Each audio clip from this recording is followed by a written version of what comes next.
창세기 강의 82번째 시간입니다.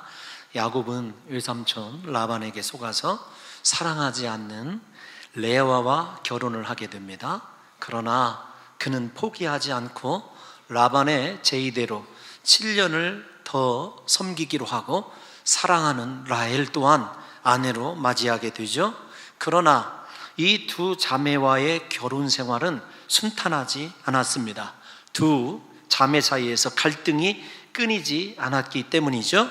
이 갈등의 정점에는 아들 낳기 경쟁이 서 있습니다. 남편에게 사랑받지 못하는 레아를 위하여 하나님께서 그녀의 태를 여시고 내 아들을 연이어 허락하셨습니다. 그러나 언니인 레아가 이렇게 4명의 아들을 출산하는 동안에 정작 야곱이 사랑하는 라헬은 임신하지 못하게 되고 인간적인 방법으로 아들을 얻고자 자신의 여종인 비라를 야곱에게 아내로 주게 되죠. 라헬은 비라를 통하여 야곱으로부터 단과 납달리를 얻게 됩니다. 이것이 지금까지 두 자매의 아들 낳기 경쟁의 서론이자 우리가 3주 전까지 살펴본 말씀이죠. 이 과정을 여러분 먼저 신앙의 눈으로 한번 진단해 보았으면 합니다. 하나님께서 한 사람에게 모든 것을 허락지 아니하신다라고 하는 것을 이야기하고 싶어서 그래요.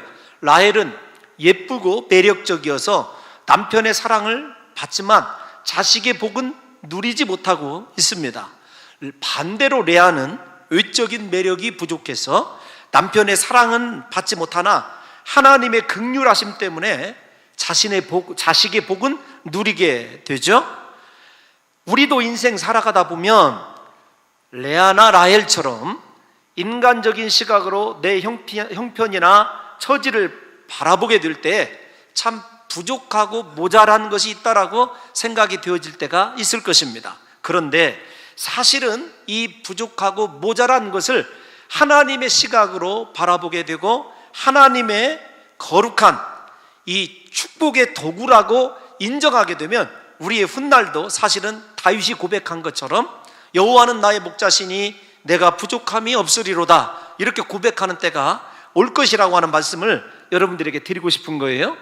하나님께서 왜 우리에게 모든 것을 주시지 아니하냐 이렇게 물으신다고 한다면 저도 하나님께 이건 지극히 인간적인 것입니다.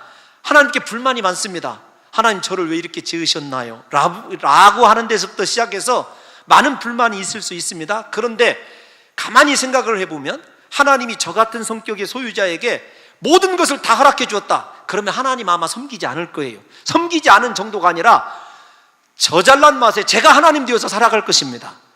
어떤 의미로 보게 되면 우리에게 모자라고 부족한 것이 사실은 하나님을 끝까지 섬길 수 있는 계기가 되는 것일 뿐만 아니라 오히려 모자라고 부족한 것 때문에 우리의 삶 속에 하나님의 능력이 얼마나 위대한 것인지를 깨닫게 하는 하나님의 도구가 된다는 것입니다. 만약에 말입니다, 이 두 자매가 이런 각도로 생각하면 어떨까요? 레아는 비록 내가 남편의 사랑은 받지 못하지만 하나님의 은혜 때문에 4명의 아들들이나 얻었다. 내게는 하나님의 은혜가 있다. 이렇게 생각하고 감사하는 삶을 살았다면 어떠할까요? 반대로 라헬의 경우에 내가 자식은 없지만 하나님께서 언약의 계승자인 사랑하는 야곱을 내 남편으로 주셨고 야곱이 나를 지극히 사랑한다. 7년을 수일처럼 여길 정도로 나를 지극히 사랑한다. 여러분 이런 각도로 인생을 바라보게 되었다고 한다면 여러분 그것이 이 하나님이 원하시는 이 사고의 바운더리 한계 아니겠습니까? 그것을 쫓아갔다고 한다면 그렇게 가정이 훗날에 2가지입니다. 야곱을 사고 파는 수단화 물건화하는 일은 없었을 것이고 자식들까지 대를 이어서 부모의 갈등을 이어받는 일은 없었을 거라는 거죠. 우리의 삶에 오늘 저는 이 설교 본문에 들어가기 전에 모자람의 문제, 부족함의 문제를 한번 여러분들과 짚어보고 싶어서 오늘 레아와 라헬의 없는 점, 있는 점을 이렇게 좀 시시콜콜하게 따지는 중에 있습니다. 만약에 이 레아와 라헬이 우리가 이렇게 피차에 부족하지만 언약의 계승자의 아내가 되었다. 우리의 부족함을 통해서 오히려 하나님께서 나를 들어쓰시고 축복하신다라고 하는 하나님 중심의 사고로 옮겨가서 하나님의 시각으로 자신들의 인생을 바라봤다고 한다면 여러분, 그들의 인생이 놀랍게 달라졌을 거예요. 성경이 왜 그렇게 부끄러울 정도로 이 두 자매의 치부를 이렇게 드러내고 있는지를 생각한다면 사실은 하나님께서 그들에게 전부를 허락하지 않고 모자람을 통해서 하나님의 하나님 되심을 보여주고 싶었던 거예요. 우리에게도 마찬가지입니다. 하나님이 왜 우리를 그렇게 부족하게 하시고 모자라게 하시냐면 모자라고 부족한 것 때문에 하나님의 능력이 채워지게 되고 하나님이 살아계신 하나님임을 우리를 통해서 보여주시고자 하시는 하나님의 의도가 있음을 분명히 알 수가 있습니다. 제가 여러분들에게 그 한 예를 성경에서 실제적으로 여러분 보여드리려고 그래요. 여러분, 성경에서 하나님의 위대한 전도자 하면 사도 바울 아닙니까? 사도 바울이 복음을 얼마나 하나님의 뜻에 알맞게 전하고 헌신하였는지 우리가 다 잘 알고 있는 사실입니다. 그런데 그에게 복음을 증거하는데 치명적인 약점이 있었어요. 그 약점이 여러 가지로 많이 이야기가 됩니다마는 사도 바울의 자신의 표현에 의하면 육체의 가시다, 고린도후서 12장 7절에, 혹은 뭐라고 얘기하냐면 육체의 가시, 즉 사단의 사자다, 이렇게 얘기를 합니다. 복음을 증거하고 하나님의 능력 있는 교회를 설립하고 세워가야 될 사도 바울에게 복음과 교회에 대하여 사명을 감당하는데 치명적인 약점이 있음을 우리가 알 수가 있어요. 얼마나 심한 고통이었으면 사탄의 사자라고 얘기했겠습니까? 이 문제를 가지고 사도 바울이 기도를 합니다.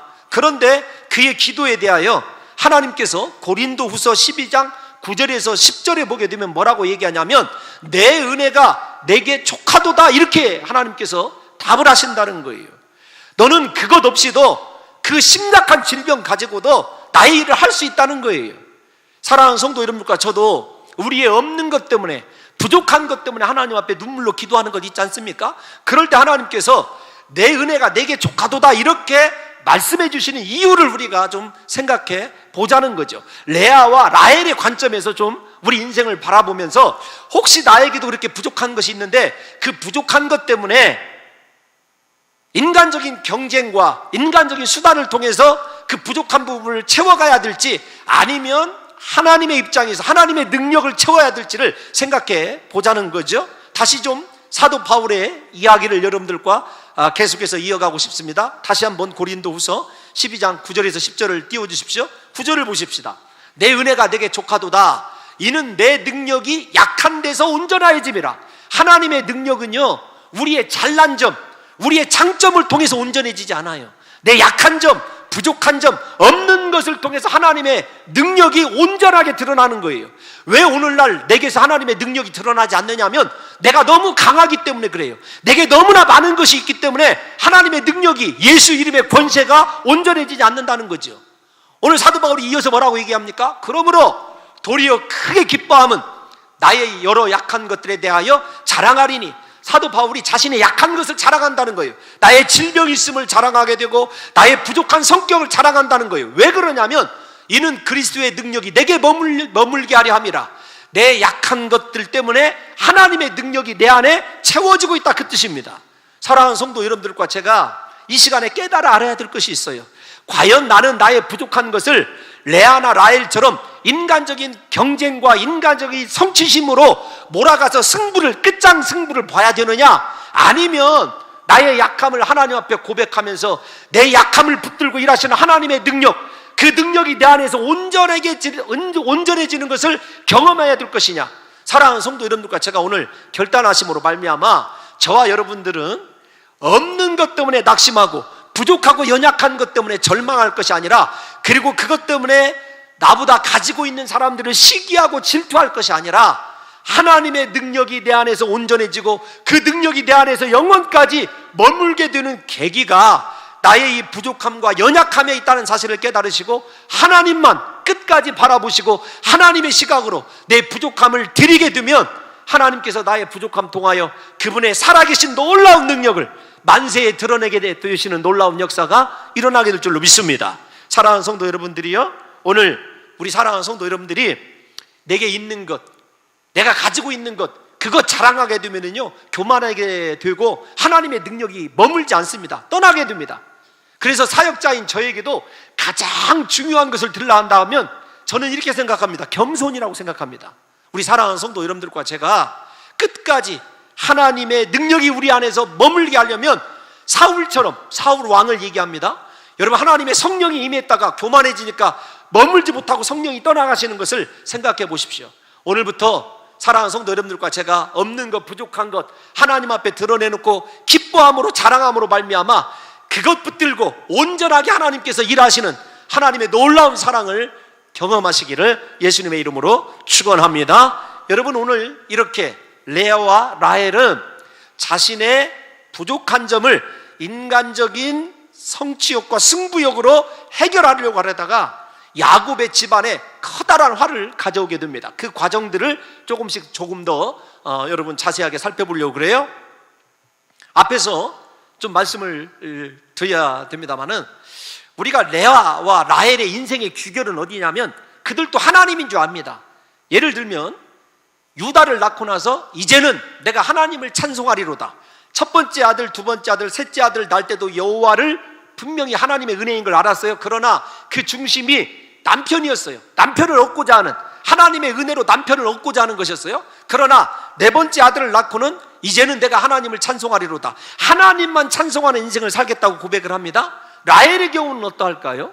여러분, 오늘 마지막에 요셉을 낳고 뭐라고 얘기하냐면 하나님께서 나의 부끄러움을 시키셨다, 이렇게 얘기를 해요. 레아나 라헬이나 인생의 중심이 어디에 서 있어야 되냐면 하나님을 찬송하고 자신의 부끄러움을 씻겨주실 하나님을 높여야 될 인생임을 그들도 알고 있어요. 아는 것이 중요한 것이 아니라 그들이 그렇게 하나님을 찬송하는 인생, 나의 모든 수치와 부끄러움을 씻어주시는 하나님의 은혜 안에 머무는 과정들이 하나님의 방법, 말씀에 합당해야 된다는 거죠. 저는 우리 사랑하는 성도 여러분들과 저의 인생이 오늘 레아와 라헬의 여러분 좋은 점들을 좀 닮았으면 좋겠어요. 우리 평생에 하나님만 의지하고 하나님만 찬송하는 역사가 있으시기를 예수님의 이름으로 축원합니다. 하나님께서 나의 수치와 부끄러움을 씻어주실 것을 확신하시면서 그렇게 라헬처럼 남은 생에 우리의 부끄러움까지도 하나님께 맡기시고 하나님께 드릴 수 있기를 예수님의 이름으로 축원합니다. 여러분, 오늘 이렇게 레아가 유다를 낳음으로 먼저 레아의 입장에서 오늘 본문을 생각해 보려고 그래요. 사람에 대한 미련 대신에 하나님을 찬송하는 인생을 살기로 결단을 했죠. 얼마나 아름답습니까? 그러나 그의 이러한 처음 신앙은 오래가지 못합니다. 그가 하나님이 아닌 사람을 바라보는 순간에 다시 하나님의 은혜 대신 사람의 방법을 추구하게 되죠. 오늘 본문에 레아는 자신의 출산이 멈춤을 보고 이렇게 얘기합니다. 여러분, 창세기에서 가장 중요한 동사는 보다라고 하는 동사라고 여러분들에게 여러 차례 말씀을 드렸습니다. 보암직도 하고 먹음직도 하고 보는 데서부터 여러분 에덴 동산의 타락이 찾아오게 되고, 그의 남편 여러분 야곱은 어땠습니까? 창세기 28장 때 배웠지 않습니까? 하늘 사닥다리로 천사들이 오르락 내리락 하는 것을 보고 하나님이 보좌에 서신 것을 보고 하나님을 보았던 사람이에요.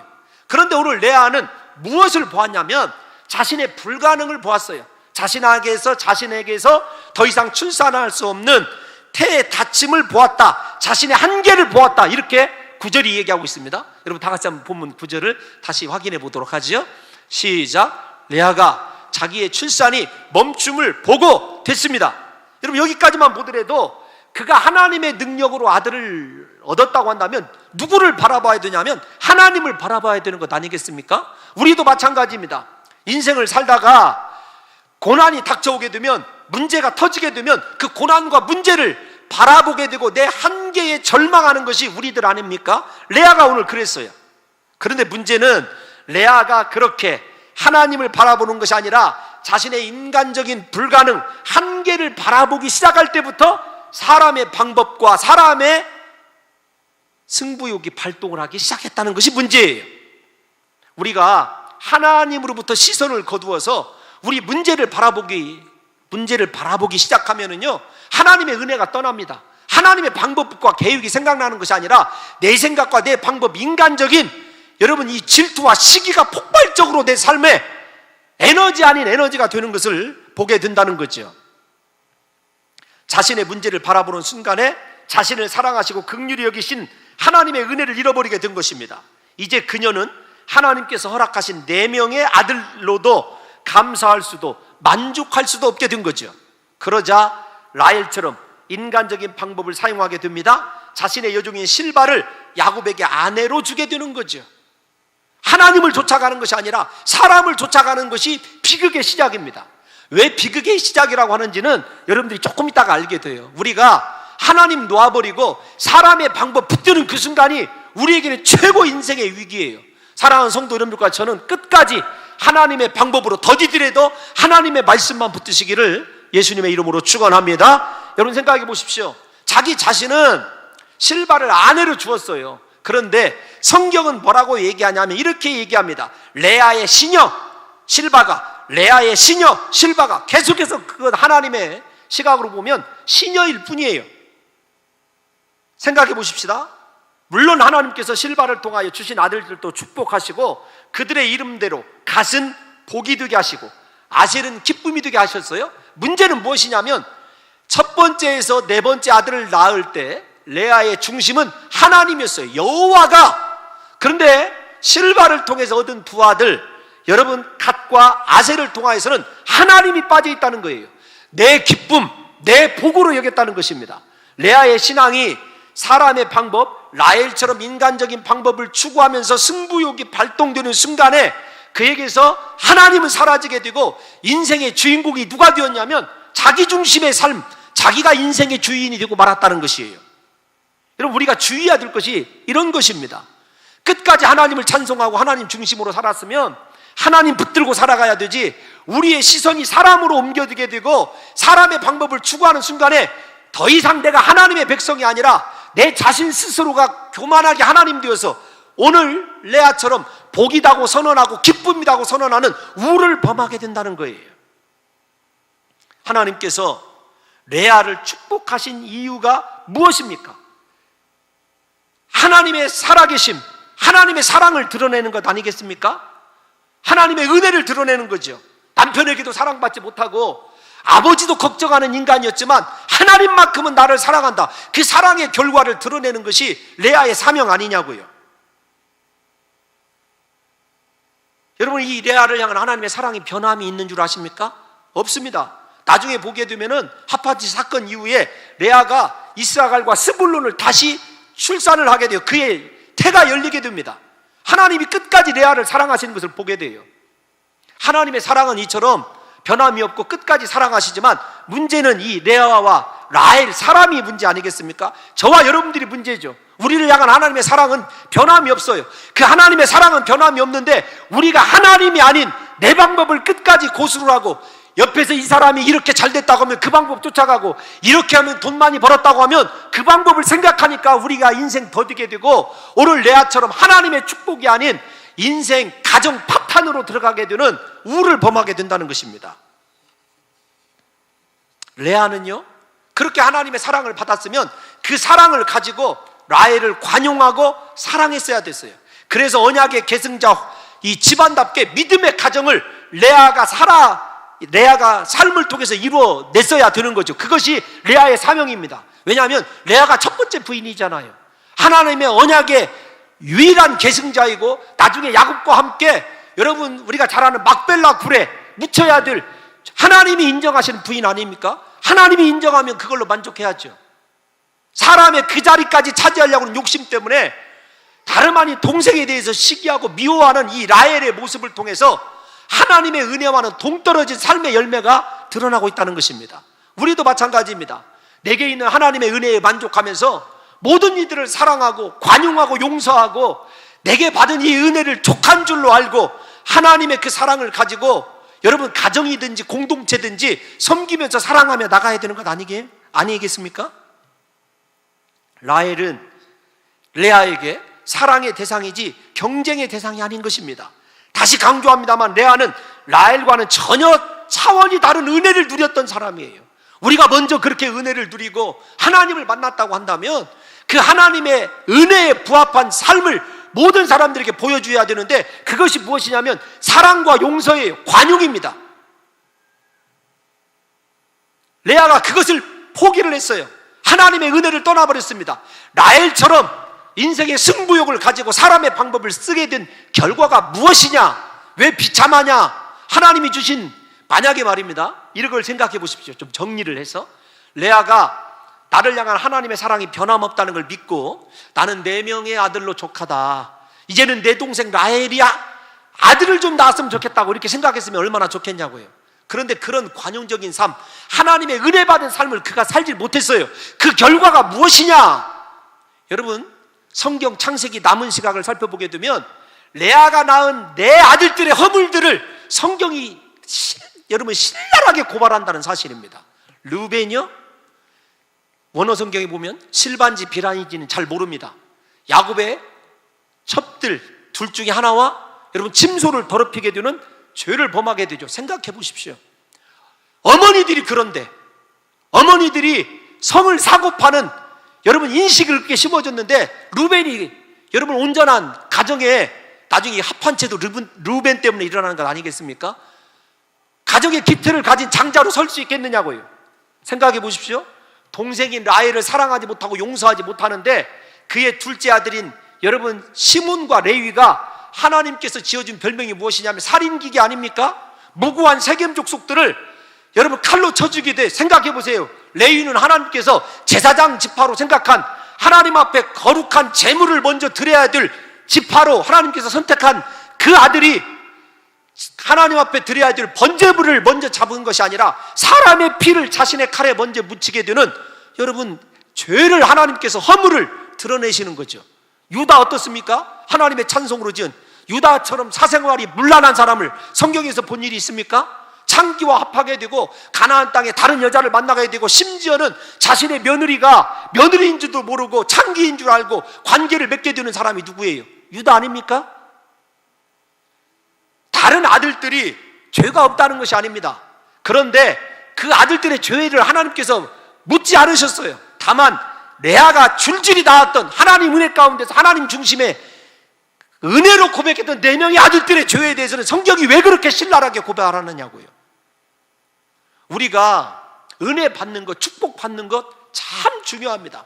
그러나 그 은혜와 축복 안에서 우리의 삶을 그 복되게 은혜스럽게 살아가는 과정이 훨씬 더 중요하다는 사실을 깨달아야 돼요. 우리 자신의 범죄가 때로는 여러분 우리 자녀들의, 우리 후손들에게 치명적인 결과를 가져온다는 사실을 아신다고 한다면, 우리가 능력받고 은혜 받는 것이 중요한 것이 아니라 나를 부르시고 찾아오신 그 주님의 십자가 은혜 아래서 우리의 삶을 어떻게 겸손하고 경건하게 드려야 될지를 무섭게 우리 인생을 하나님 앞에 세우는 연습이 사랑하는 성도 여러분들과 제가 이루어져야 된다는 거죠. 하나님의 은혜 좋습니다. 하나님의 사랑 무한합니다. 그러나 그 은혜와 사랑 안에 하나님의 십자가의 공의가 있다는 사실을 잊어서는 안 돼요. 레아가 하나님의 방법을 버리고 사람의 방법을 취하는 그 순간부터 그 4아들들의 죄와 허물이 싹트기 시작하는 것을 생각해 보십시오. 우리의 삶에서요, 소중한 것이 무엇인 줄 아십니까? 경쟁에서 이기는 것이 아닙니다. 이 땅 사람들과 경쟁에서 이기는 것이 중요할 수도 있습니다만 그것이 전부가 아니라는 얘기예요. 더 많은 것을 소유하는 것도 아닙니다.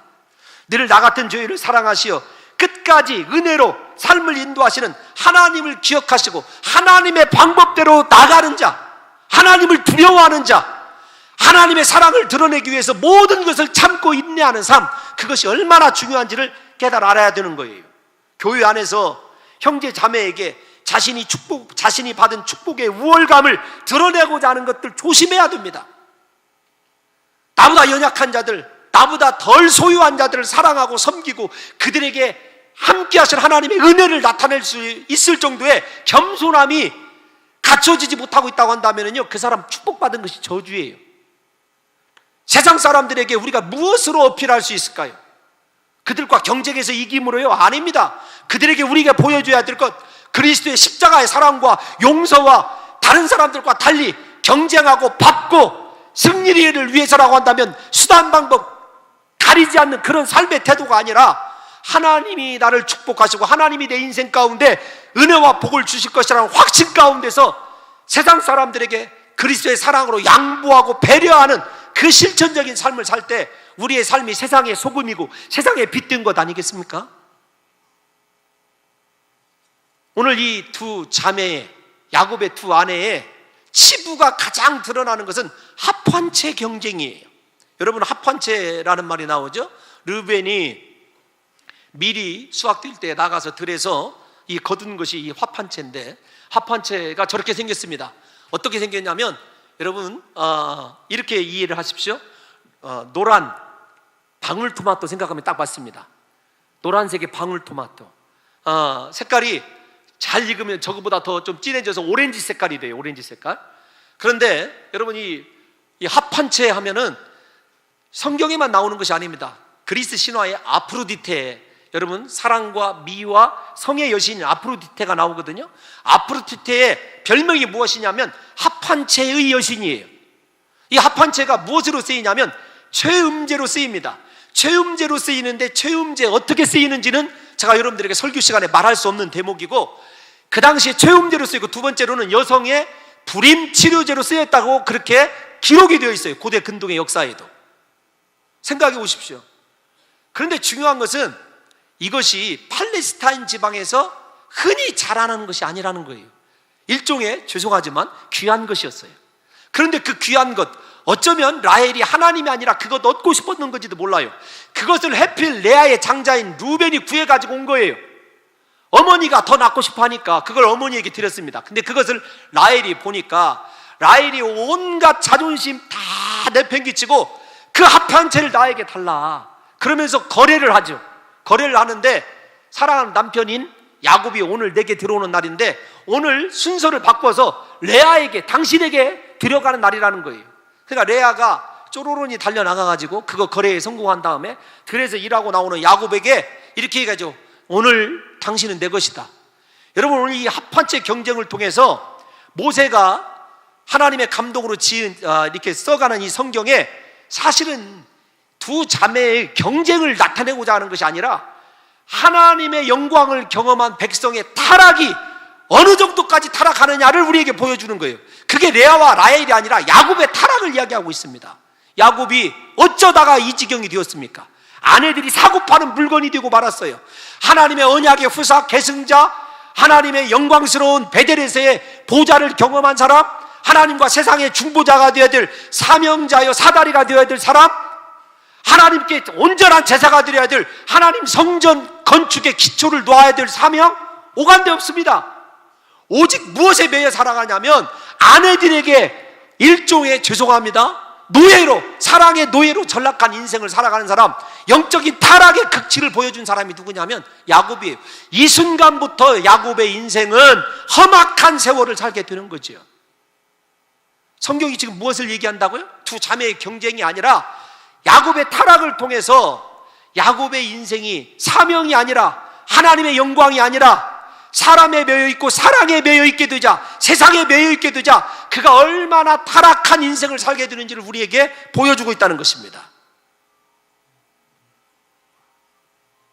여러분, 믿는 우리가요, 경험하는 치명적인 타락이 어떤 것인 줄 아십니까? 하나님의 영광과 사명에 매여있지 못하는 것이 치명적인 타락이에요.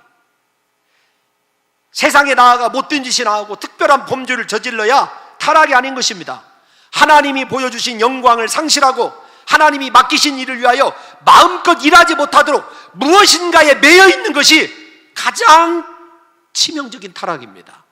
하나님이 주신 사명이 자신을 부르는데도 달려가지 못할 정도로 사람에게 매여 있고 물질에 매여 있고 자기 일에 매여 있다는 것이 가장 치명적인 타락이라는 거죠. 지금 누가 그러고 있어요? 야곱이 그러고 있습니다. 사람에 매여 있어요. 물건화 되었습니다. 그에게 하나님이 주신 사명이요, 영광이요, 오간데 없습니다. 하나님이 말씀이 아니라 자기 욕심에 따라 여자를 선택하고 라반과 종의 계약을 맺음으로써 사람에게 매이는 비참한 노예가 되어버리고 만 것이죠.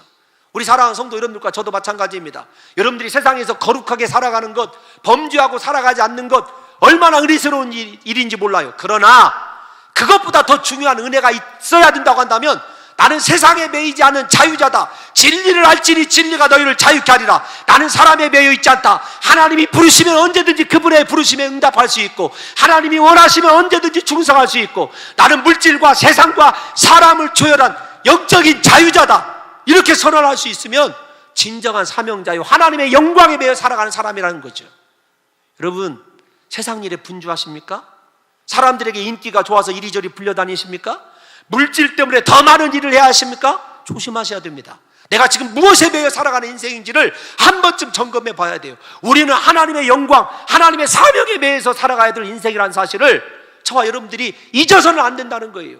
그거 회복하지 못하면, 하나님의 영광 회복하지 못하면은요, 여러분의 인생 끝까지 세상에 매여서, 죄송하지만 야곱처럼 마지막 순간에 내 인생 험악하게 살았노라고 고백할 그 고백밖에 남아있지 않다는 사실을 염두에 두어야 된다는 거죠. 지금 창세기 저자 모세는 합환제 사건을 통하여 두 여인의 시기와 경쟁심에 묻혀져 버린 야곱의 신앙의 타락을 충격적으로 우리에게 고발하고 있다는 것입니다. 장차 이스라엘 백성들이 무엇을 선택하고 어떻게 살아야 하는지, 우리가 이 세상 가운데서 어떻게 신앙생활을 해야 되는지를 보여주고 있는 거죠. 부디 사랑하는 성도들이여, 세상에서 탈출하십시오. 여러분들을 붙잡고 있는 것들을 끊어버리십시오. 하나님의 사명에 매여 사십시오. 하나님의 영광에 매여 사십시오. 하나님과 끝까지 동행하십시오. 그렇지 않으면 우리가 영적인, 여러분, 타락자라는 거죠. 여러분, 합한채 이야기 결론을 4분 동안만 맺도록 하겠습니다. 그러면 그렇게 세속적으로 의지했던 합한채가 두 여인을 임신하게 했느냐? 그렇지 않다는 것을 얘기하고 있습니다. 두 여인을 임신하게 한 것은 하나님의 은혜죠.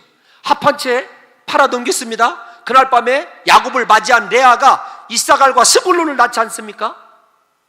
여러분, 합한채를 다려 먹었는지 집을 내서 먹었는지는 잘 모르겠지만 합한채를 먹은 여인 라헬 임신하였습니까? 임신하지 못하였습니다. 여러분, 우리의 생명, 우리의 영광, 세상의 방법이 있지 않습니다. 사람들이 이 길로 가면 성공한다, 이 길로 가면 돈 번다, 이 길로 가면 출세한다, 그것 쫓아가는 것이 합한채예요. 우리에게 생명을 주시고 우리를 높여주시고 우리에게 축복을 주실 분은 하나님밖에 없습니다. 하나님만이 우리의 소망입니다. 왜 세상에 합한채 붙들고 그렇게 경쟁하고, 무엇 때문에 예수 믿는 우리가 그렇게 세상 사람들에게 치욕과 수치를 당하면서 살아가느냐고요. 여러분, 부디 하나님께 우리의 소망이 있음을 깨달아 아버지께 돌아와 하나님만 의지하시는 귀한 역사가 있으시기를 예수님의 이름으로 축원합니다. 여러분, 하나님이 라헬을 생각하셨다라는 말씀은 하나님께서 라헬을 잊지 않으셨다는 거예요.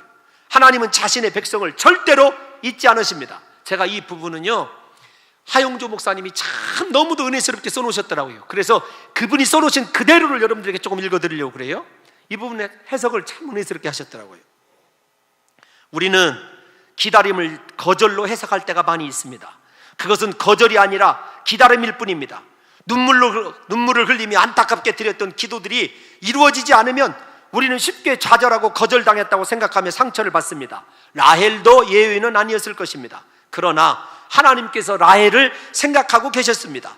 드디어 하나님께서는 라헬의 기도에 응답하셔서 그 태를 열어주셨습니다. 하나님께서는 단지 우리가 원하는 때에 우리가 원하는 방법으로 응답하시지 않았을 뿐이지 우리를 포기한 것이 아닙니다. 우리가 고난을 겪고 위기를 만났을 때 하나님께서 능력이 없어 그냥 두시는 것이 아닙니다. 하나님께서 당신의 사랑하는 자녀가 안타깝게 몸부림치며 기도하는 것을 일찍 들어주시지 않고 시간을 끄시는 이유는 우리들을 불가능한 상황까지 끌고 가시려는 의도가 있습니다.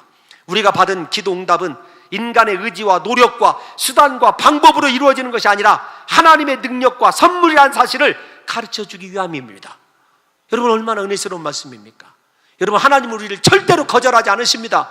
하나님은 라헬을 거절하지 않으셨어요. 하나님의 시간을 기다리신 것뿐이죠. 사랑하는 성도 여러분들이 지금까지 하나님께 눈물로 매달리고 몸부림치며 기도했던 것들 절대로 하나도 땅에 떨어지지 않는 사실을 믿으시고 하나님이 역사하실 때까지 내게 은혜 받을 무엇이 부족한가를 생각하셔서 저와 여러분들이 붙들고 있는 합한채, 인간의 방법, 시기와 질투, 세상의 것 다 내려놓으시고 피 묻은 십자가의 복음, 말씀만, 하나님만, 주님의 옷자락만 붙드심으로 말미암아 하나님께서 마침내 우리의 수치와 부끄러움을 씻어주시는 놀라운 은혜의 역사가 시작되시기를 예수님의 이름으로 축원합니다. 하나님 아버지,